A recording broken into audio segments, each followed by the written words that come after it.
Hey there, folks and friends, Connecting Dots here. It's Friday, November the 2nd, and boy oh boy, it seems like we've got martial law in New Jersey. Okay, so before I read off a little of the story and what I've found here, the preparations for it, I want to play a little clip here from today. And yeah, kind of interesting. They say that the problems that are existing right now are not going to be dealt with for a while. But anyways, let's listen to this first. Don't be difficult, man. In a region where people are already tired, hungry, and fed up, no electricity, no subways, no water. This has got them fuming. Commuters standing in line for hours to catch a bus. On the roads, mass gridlock, and no gas. I'm really glad. I hope I ain't got to push it to the gas station. As many as 80% of the gas stations here have no gas or no power to pump gas. Those that do have power are running out fast, the lines stretching for miles. Here in New Jersey, it seems to be particularly bad. The line at this Exxon station in Cranford, New Jersey snaked for 5 blocks through a nearby neighborhood, and everywhere tempers are starting to flare. I was in this line for about an hour.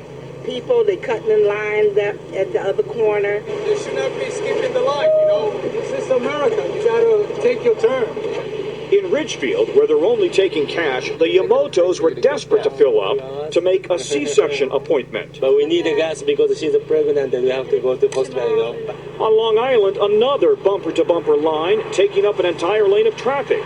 In Brooklyn, they wanted gas for their generators, while in Yonkers, the mayor ordered gas rationing. CNBC's Mary Thompson covers the oil and gas business. Gas lines like these are found all along the New Jersey Turnpike from right outside of New York all the way down through Philadelphia. One big problem, 2 of the region's 5 refineries are offline or just starting to limp back to life. And tanker ships have been unable to get into the damaged harbor to offload their fuel. Okay, I don't know if you saw that video I made yesterday, but I put a story up there last night how these containment vessels, there was 3 of them that had ruptured from Hurricane Sandy, and there was over 350,000 gallons of diesel fuel, biodiesel, and it said oil slop. I'll leave a link down below for that video if you haven't seen it yet. The Coast Guard has been working to open up the harbor here and other harbors along the path of the storm so that fuel can begin to move to terminals. Meanwhile, back in Ridgefield, I've been to 7 gas stations. I was right within 20 cars. It's not looking too good for gas today. yeah, not looking too good. So it's the ports, it's the terminals, it's the electricity, it's the gridlock. On top of that, it's the mass transit system that's down. You got a lot of components here, and Matt, they say that this is going to take a long time to work through. It's not going to be done today. Back to you. Okay, so yeah, it's going to take a long time, and sure enough, you know, they always prepare for these things. Here we go, an old story here from, actually not that old, it's from June 5th, 2012, martial law drills in New Jersey. Okay, I'll play a little bit of that clip. Here the people are right on the beach here, and all of a sudden, if you can see in the background right here, look what comes in.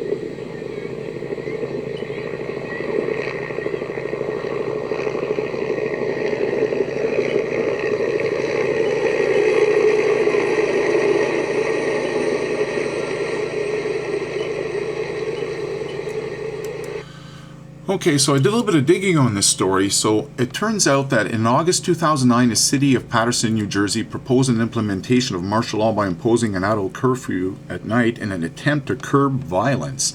Now, the folks that wrote this story here, they decided to go look a little further. And if you don't know what a curfew is, it basically, you have to be in between the hours of 12 a.m. and 7 a.m. I remember myself, I lived in Canada, and I remember when I was a young boy, there was a martial law here, and I remember the Jeeps with the Army fellows parked halfway between my home and school. Anyways, long story short here, basically, they're trying to curb violence here, and they put a penalty up to $2,000 fine and 90 days in jail if you're caught outside in between those hours. Now, their whole thing between wanting to put this martial law in was because they wanted to curb violence. However, the folks that did the investigating here on this story, turns out that the violence was actually down and was on a trend, a downward trend, and in fact, from previous years. So things didn't add up. Anyways, long story short, it never was implemented.